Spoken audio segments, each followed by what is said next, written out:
हमारा टॉपिक रहेगा mathematical tools. आपने मेरे पिछले लेक्चर्स या वीडियोस में देखा होगा कि मैंने आपको बताया था फिजिक्स को आसान करना है। हमें फिजिक्स को क्या करना है? आसान करना है। तो हमें बड़े सारे टूल्स चाहिए और वो टूल्स एक सब्जेक्ट हमें प्रोवाइड करता है जिसको हम बोलते हैं मैथमेटिक्स या गणित। तो गणित से जो हमें हेल्प मिलती है फिजिक्स में, उसके बारे में आपको मैं डिस्कस करूंगा। ये इस वीडियो में आपको मैं दो ही टॉपिक करवाऊंगा। अलजेब्रा के टॉपिक हैं, एक है उसमें क्वाड्रेटिक इक्वेशन और एक है उसमें बाइनोमियल एक्सपेंशन। सबसे पहले आपको पता होना चाहिए टूल्स क्या होता है। टूल्स होते हैं औजार, और वो औजार जो हमें क्या करते हैं? काम को करने में आसान करते हैं। तो इसी प्रकार फिजिक्स में अगर आपने काम को आसान करना है तो हमें मैथमेटिक्स की बहुत सी जरूरत पड़ेगी। बहुत से उनके फार्मूलाज हैं, बहुत सारे आपको ऐसे छोटे छोटे कंपोनेंट्स मिलेंगे या छोटी छोटी हेल्प मिलेगी, उसको लगा के हम फिजिक्स की पर्टिकुलरली डेरिवेशन पोर्शन को आसान करेंगे। तो ये हमारा आज का टॉपिक रहेगा मैथमेटिकल टूल्स। मैथमेटिकल टूल्स, और इसी में हमारा जो फर्स्ट टॉपिक है, ऐसे तो बहुत सारे हैं, जैसे आपको अलजेब्रा आएगा, लॉगरिथमिक आएगा, ट्रिग्नोमेट्री आएगी, इंटीग्रेशन आएगा, डिफरेंशिएशन आएगा। लेकिन हम स्टार्टिंग जो करते हैं वो फर्स्ट जो आपका मैथमेटिकल टूल्स है वो है अलजेब्रा। ओके, और अलजेब्रा को जो हिंदी में बोलते हैं वो बोलते हैं बीज गणित। क्या बोलते हैं इसको? हम बीज गणित। और आपको एक और बात मैं बताऊं, जो अलजेब्रा है इसका जो खोज कहां हुई थी, तो इसकी खोज हुई थी अरब देश में। अरब देश में 1825 ईस्वी में एक जो गणितज्ञ थे उनका नाम था अल-ख्वारिज़मी। अल-ख्वारिज़मी ने एक गणित की पुस्तक लिखी जिसका नाम था अल-ज़ब्र बल मुकाबला। क्या नाम था? अल-ज़ब्र बल मुकाबला। तो अल-ज़ब्र बल ये शब्द जहां से आया था तो उसी शब्द को हमने ले लिया अलजेब्रा। ठीक है, तो ये आपको मैं थोड़ी सी इंफॉर्मेशन दे रहा हूं। हमें फिजिक्स में इतना गहरे नहीं जाना है, लेकिन ये आपको वैसे कोई पूछ ले कि जो आपका अलजेब्रा है वो कहां से आया था, तो अरब देश से आया था। और वहां पे जो एक गणितज्ञ थे जिनका नाम था अल-ख्वारिज़मी, उन्होंने किताब लिखी थी अल-ज़ब्र बल मुकाबला। उस अल-ज़ब्र बल मुकाबला से एक शब्द लिया गया अलजेब्रा। ओके, तो उसको अगर हिंदी में बोले तो उसको बोलते हैं बीज गणित। तो इस अलजेब्रा में हम दो टॉपिक करेंगे। एक टॉपिक आएगा आपका क्वाड्रेटिक इक्वेशन। क्वाड्रेटिक इक्वेशन को हिंदी में बोलते हैं द्विघात समीकरण। क्या बोलते हैं इसको? हम द्विघात समीकरण। और इसी प्रकार जो दूसरा आएगा वो आएगा बाइनोमियल थ्योरम। कई बार इसको बाइनोमियल एक्सपेंशन भी बोल देते हैं। तो हम दोनों को करेंगे। और ये बाइनोमियल एक्सपेंशन जो है, इसका जो ये बताया गया है कि इसका जो सबसे पहले नाम दिया गया था वो सर इसाक न्यूटन, जो हमारे न्यूटन साइंटिस्ट थे, उन्होंने इसका नाम दिया था बाइनोमियल एक्सपेंशन को। ओके, तो सबसे पहले हम स्टार्ट करेंगे क्वाड्रेटिक इक्वेशन। जो फर्स्ट आपका टॉपिक है वो है क्वाड्रेटिक इक्वेशन। अब देखो, क्वाड्रेटिक इक्वेशन आपने पढ़ा होगा कि ये क्वाड्रेटिक इक्वेशन क्या होता है कि मतलब एक वेरिएबल होता है, उस वेरिएबल की जो मैक्सिमम पावर होगी वो क्या होगी? 2। क्वाड्रेटिक इक्वेशन में जो मैक्सिमम पावर ऑफ वेरिएबल जिसकी हमने वैल्यू निकालनी है उसकी पावर अगर 2 होगी तो उस इक्वेशन को हम बोलेंगे क्वाड्रेटिक इक्वेशन। ये इक्वेशन किस फॉर्म में होती है? ऐसे ax² + bx + c = 0। तो आप इस इक्वेशन में देख रहे होंगे x क्या है? वेरिएबल, मतलब ये चेंज होता है और इसकी जो पावर है मैक्सिमम वो 2 है, तो इसलिए हम इसको बोलते हैं क्वाड्रेटिक इक्वेशन या द्विघात। द्वि मतलब 2, द्विघात समीकरण। अब आप पूछ सकते हैं कि सर इसकी हमें फिजिक्स में क्या जरूरत पड़ेगी?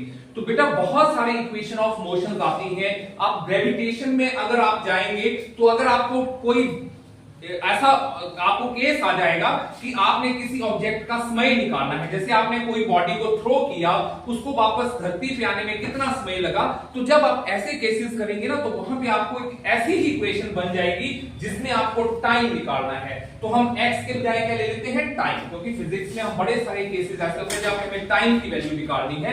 तो मैं x ना बोल के अब इसको क्या बोलता हूं, आपको इजी हो जाएगा समझने के लिए, at का square plus bt plus c equals to 0। तो अब आप समझ रहे होंगे कि t इज द वेरिएबल, कि आपने देखना है कि कोई वस्तु कितने समय में वापस धरती के ऊपर आई, अगर वो ग्रेविटी उसको लेके आ रही है तो वहां पे आपको टाइम पीरियड निकालना है, तब आपको ऐसी इक्वेशन की सॉल्व करने की जरूरत पड़ेगी।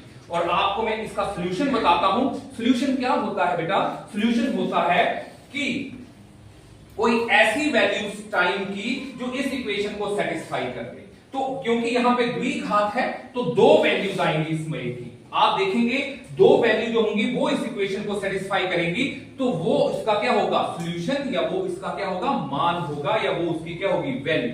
तो एक फार्मूला होता है, अगर मैं इस इक्वेशन को लूं तो x का फार्मूला क्या होता है, x equals to minus B plus minus B square minus 4ac upon,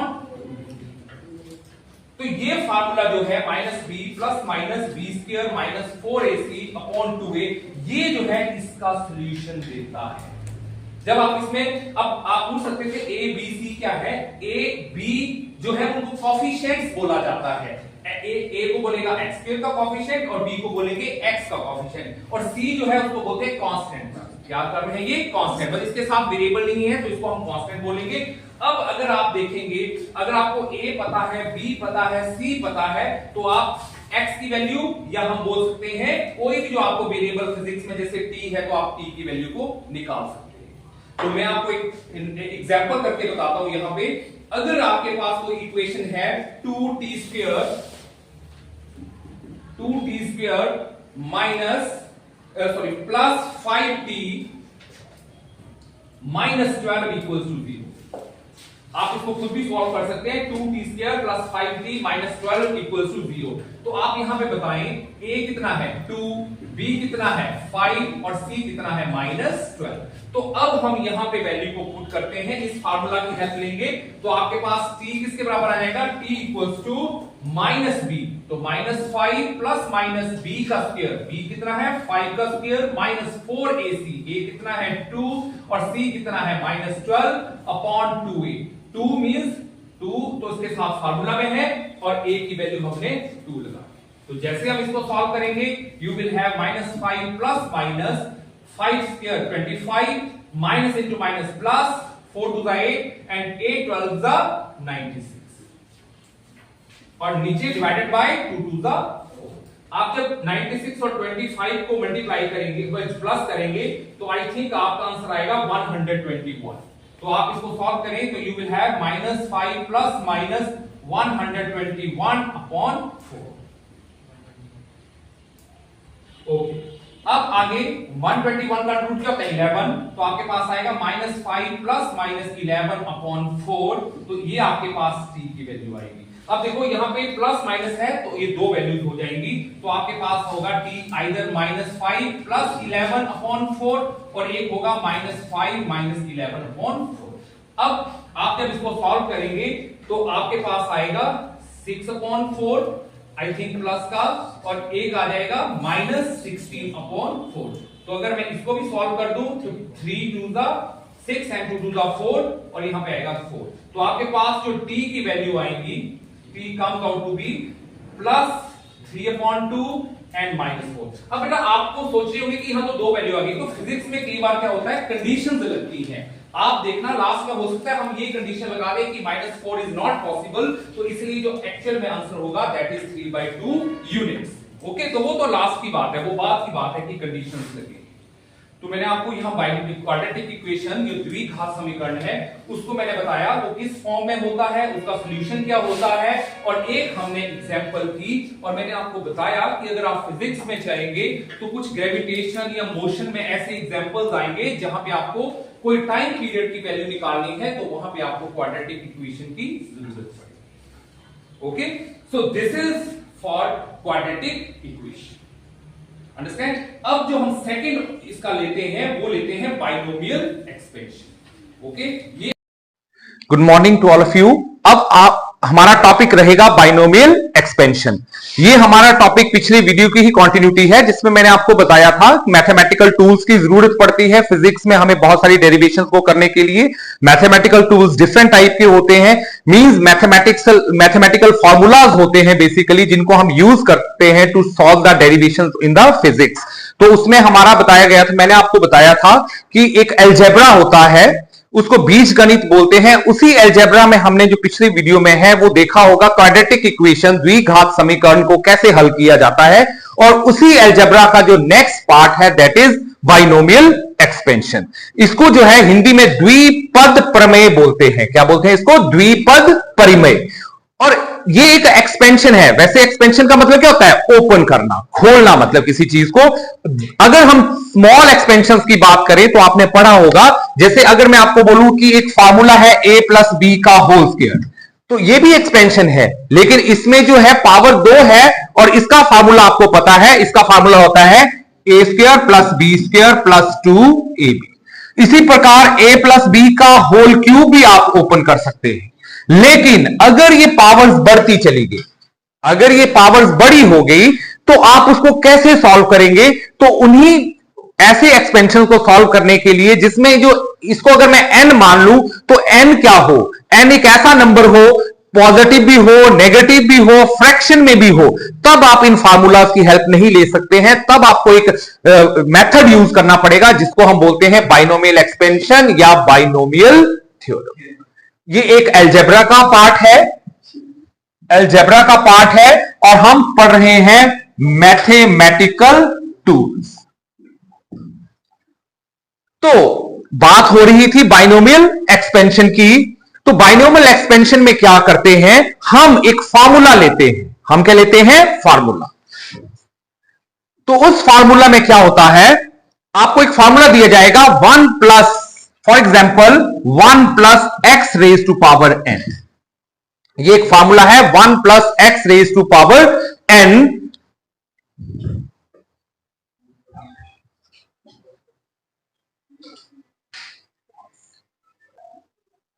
तो बात हो रही थी बाइनोमियल एक्सपेंशन की। तो आपके पास एक एक्सपेंशन या एक फार्मूला दे दिया मैंने 1 plus X raise to power n। Binomial expansion में नॉर्मली ऐसा ही फार्मूला बनेगा। x कुछ भी हो सकता है और n भी कुछ भी हो सकता है। n जो है, n एक ऐसा नंबर है जो पॉजिटिव भी हो सकता है, नेगेटिव भी हो सकता है और फ्रैक्शन भी हो सकती है।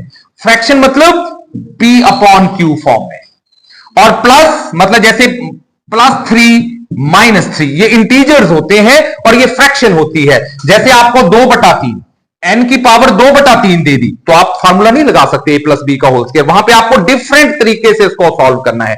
और यहां पे जो x है ये वेरिएबल है। ये x जो होगा, इसका मॉड जो होगा वो 1 से छोटा होना चाहिए। मतलब x शुड बी, उसका मैग्नीट्यूड जो है वो लेस देन 1 होना चाहिए, तभी ये बाइनोमियल एक्सपेंशन लगती है। अब ये बाइनोमियल एक्सपेंशन होती क्या है? तो ये अगर बेटा, अगर ये n जो है पॉजिटिव टर्म है, n की पावर पॉजिटिव है, तो आपके पास टोटल नंबर ऑफ टर्म्स बनेंगी n प्लस 1। कितनी टर्म्स बनेंगी? n plus 1। मतलब अगर n में 3 ले लूं तो आपके पास टर्म आएंगी टोटल 3 प्लस 1 इक्वल टू 4। इसी प्रकार अगर n नेगेटिव हो गया या फ्रैक्शन हो गया तो आपके पास नंबर ऑफ टर्म्स बन जाएंगी इनफाइनाइट। कितनी बन जाएंगी? इनफाइनाइट। लेकिन हम सारी नहीं यूज करते, उसका एक तरीका होता है कि हम फाइनाइट नंबर ऑफ टर्म्स को कैसे यूज करेंगे, वो मैं आपको बताऊंगा। तो सबसे पहले हम इस 1 plus X raise to power n को ओपन करते हैं। तो इसको ओपन करने के लिए एक फार्मूला आपने याद रखना है, 1 plus X raise to power n equal to 1 plus n into X divided by 1 factorial plus n into n minus 1 upon 2 factorial into X square plus n into n minus 1 n minus 2 upon 3 factorial into X cube plus so on. क्योंकि मैंने आपको बोला number of terms infinite है, वो तभी finite है अगर n equals to positive होगा, लेकिन अगर n नेगेटिव और फ्रैक्शन में होगा तो आप ये नंबर्स को बढ़ाते ही चले जाएंगे। अब आप इसमें देख रहे होंगे, आपको ये चीज डिफरेंट लग रही होगी कि ये क्या लिखा है। तो इसको बोलते हैं फैक्टोरियल। इसको प्रोनाउंस कैसे करना है? 1 फैक्टोरियल, इसको प्रोनाउंस करना है 2 फैक्टोरियल। और ये होता किसके बराबर है वो भी मैं आपको बताऊंगा। और इसी प्रकार 3 फैक्टोरियल, तो ये होता किसके बराबर है? 1 फैक्टोरियल जो होगा that is 1 into 1 equals to 1। 2 factorial जो होगा दैट इज 2 इंटू 1 2। 3 फैक्टोरियल जो होगा 3 इंटू 2 इंटू 1 ये 6। और इसी प्रकार 4 फैक्टोरियल होगा 4 into 3 into 2 into 1 equals to 24। और ये ऐसे ही चलता रहेगा। अगर n की बात करें n फैक्टोरियल तो n into n minus 1 into n minus 2 into n minus 3 into dash, और लास्ट में क्या आ जाएगा 3 इंटू 2 इंटू 1। मतलब ये टर्म्स बनेगी आंसर अगर इन जर्नल बात की जाए। जब हम इसको यूज करेंगे ना तब आपको पता चलेगा। अब बेटा देखो, जो अब आप सोचेंगे इसका यूज क्या करेंगे, ये एक फार्मूला है, इसका यूज भी हम करते हैं ग्रेविटेशन में। आप देखना एक एग्जांपल्स आएंगे जब आपको कोई ऐसी टर्म खोलनी पड़ जाएगी जिसमें आपको स्क्वायर वाला फार्मूला नहीं लगेगा, यहां माइनस हो जाएगा, तो आप कैसे उस फार्मूला को खोलेंगे हम एक एग्जांपल भी करेंगे। तो उस केस में आप जो है वो बाइनोमियल एक्सपेंशन का यूज करेंगे। अब एक चीज आप ध्यान देना कि मैंने बोला था x इज लेस देन 1, तो अगर x जो है बहुत छोटा हो, बहुत छोटा, तो x स्क्वायर तो उससे भी छोटा हो जाएगा। देखो ना, अगर x छोटा है, x की वैल्यू है 0.1, तो 0.1 का स्क्वायर क्या होगा 0.01। देखो 0.1 से 0.01 क्या है छोटा, तो अगर x छोटा है तो x स्क्वायर उससे भी छोटा होगा और उसका क्यूब उससे भी छोटा, और ये बढ़ते ही चला जाएगा, मतलब ये x की 4 उससे भी छोटा। तो हम क्या करते हैं, हम एक्स स्क्वायर और उससे अगली वाली टर्म्स को क्या कर देते हैं, नेग्लेक्ट कर देते हैं। क्या कर देते हैं, नेग्लेक्ट। तो जब अगली टर्म्स नेग्लेक्ट हो जाएंगी, if x is very very less than 1, तो आपके पास सिर्फ इतना सा फॉर्मूला बनेगा 1 plus X raise to power n equals to 1 plus N X. बस यही याद रखना है आपने, 1 plus X raise to power n equals to 1 plus N X. बस 2 ही टर्म याद रखनी है। तो देखो कितना इंटरेस्टिंग फार्मूला था, हमें लगा इतना ज्यादा लिखना पड़ेगा, लेकिन लास्ट में कितना रह गया, इतना सा। क्यों रहा, क्योंकि x is very less than 1, कि x लेस देन 1 होता है तो x स्क्वायर उससे भी छोटा होगा, x क्यूब उससे भी छोटा हो जाएगा। आप करके देख लेना, आपको अगर x को 0.1 माना है तो 0.1 का स्क्वायर आएगा 0.01 और 0.1 का क्यूब आएगा 0.001, तो वो उससे भी छोटा हो जाएगा। तो अगर आपके पास पहले से ही अगर 1 लाख रुपया है और कोई आपको बोले कि आप मेरे से 1 रुपया लेंगे, तो आप बोलेंगे मैं तो पहले ही लखपति हूं, मैं 1 रुपया क्यों लूं, तो आप उस 1 रुपए को क्या कर दोगे, नेग्लेक्ट कर दोगे, छोड़ दोगे। तो इसी प्रकार ये टर्म्स छोटी होगी, ये उससे भी छोटी होगी, अगली उससे भी छोटी होगी, तो हमें छोटी टर्म्स को क्या कर देना है, नेग्लेक्ट कर देना है। अंडरस्टैंड। मैं अभी आपको एक एग्जांपल भी लूंगा, जिस एग्जांपल में आपको पता चलेगा कि बाइनोमियल एक्सपेंशन की कैसे हम यूज कर सकते हैं। ठीक है, पॉज। ओके, अब हमारा जो एग्जांपल लेते हैं हम बाइनोमियल एक्सपेंशन का, तो देखो एक आपको ना इस प्रकार का एक फॉर्मूला मिलेगा जिसको आपने सॉल्व करना है। ये किस कंसेप्ट में है कि ये दिस इज अर्थ और ये आपकी हाइट h, आप यहां पे हैं a पॉइंट के ऊपर, ये सेंटर से इसकी हाइट h है। तो अगर आप a पॉइंट के ऊपर हैं तो यहां पे ग्रेविटी माना g डैश है, सरफेस के ऊपर जहां पे अर्थ का रेडियस कितना है r, वहां पे ग्रेविटी आपको पता है 9.8 मीटर पर सेकंड स्क्वायर होती है। लेकिन अगर मैं h के ऊपर ले जाऊं, अब रेडियस ऑफ अर्थ और h जो है, रेडियस ऑफ अर्थ कितना है, लगभग 6400 किलोमीटर, जो r है वो कितना है, नियरली इक्वल्स टू 6400 किलोमीटर, और h कितना हो सकता है, h माना आपको 3 किलोमीटर। तो अगर मैं 3 किलोमीटर की बात करूं तो ये 6400 किलोमीटर तो कितना ज्यादा है और 3 किलोमीटर क्या है, बड़ा कम। तो अगर 3 को आप 6400 से डिवाइड करो तो आपकी टर्म क्या बनेगी, वेरी वेरी लेस देन 1। तभी हम यहां पे बाइनोमियल थ्योरम लगाएंगे। ऐसे अगर ये r ऊपर होता, h नीचे होता तो बाइनोमियल थ्योरम नहीं लगनी थी। क्यों, क्योंकि ये टर्म एक से क्या हो जानी थी, बड़ी। तो अगर ये बड़ी टर्म है तब हम बाइनोमियल एक्सपेंशन ही लगाते हैं। ये जो x माना है यहां पे h upon r, that should be less than 1, और n कितना है, -2। यहां पे अगर मैं बाइनोमियल एक्सपेंशन की बात करूं तो 1 plus X raise to power N किसके बराबर होता है 1 प्लस एन एक्स, और हायर टर्म्स को हम क्या कर देते हैं नेग्लेक्ट। जो हायर टर्म्स होती हैं दे आर नेग्लेक्टेड, मतलब छोड़ दी जाती है। तो आपके पास सिर्फ आप कितना लेंगे 1 प्लस एन एक्स, और ये हायर टर्म हम क्यों छोड़ेंगे बिकॉज जो आपका 3/6400 किलोमीटर है that is very very less than 1। अब आप देखो यहां पे n कितना है, हेयर n इक्वल्स टू -2, और x कितना है h/r। आप सीधे वैल्यूज यहां पुट कर दो तो आपके पास क्या आ जाएगा 1 प्लस h/r की पावर -2 किसके बराबर आ जाएगा बेटा 1 plus n into x, n कितना है -2 और x कितना है h/r, तो कितना आ गया आपके आंसर 1 माइनस 2h/r। तो इसका मतलब 1 प्लस h/r की पावर -2 की जो वैल्यू है दैट इज 1 माइनस 2h/r।